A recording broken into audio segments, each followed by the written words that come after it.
Imagine, if we will, respect and dignity are not just virtues but necessities, especially in a workplace.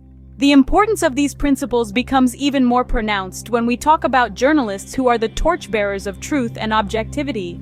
Now imagine being a journalist standing in downtown Kitchener, microphone in hand, ready to report. Suddenly a car drives past and the occupants decide to hurl insults at you.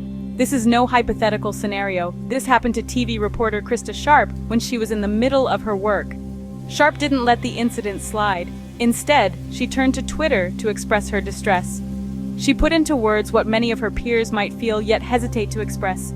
This is not funny and it's not cool. As much as I'd love to say it doesn't bother me, it does. Her tweet echoed a sentiment that is far too familiar to female reporters worldwide. This still happens to female reporters everywhere, and it needs to stop.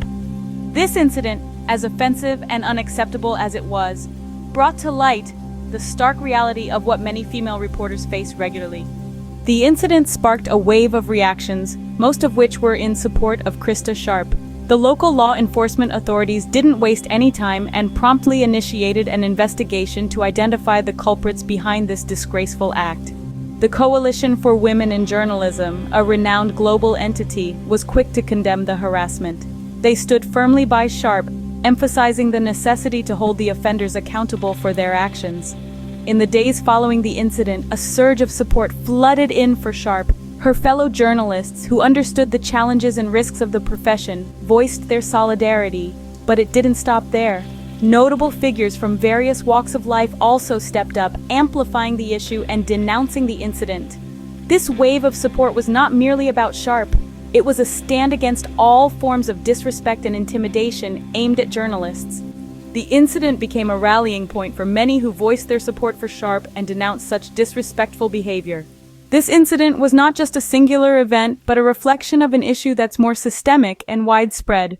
What happened to Krista Sharpe, unfortunately, is not an isolated case but a grim reminder of the harassment journalists, particularly women, often face.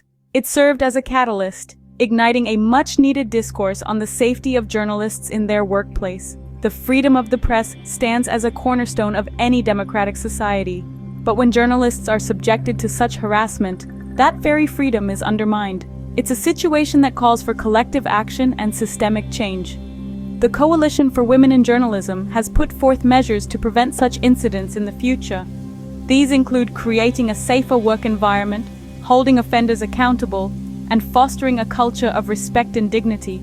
These measures go beyond just the realm of journalism. They echo the need for a safe and respectful work environment across all professions. As we move forward, it's crucial to remember the importance of respect and dignity in the workplace. For journalists and for everyone else, these are not just ideals but rights that need to be upheld and protected. And Krista Sharpe,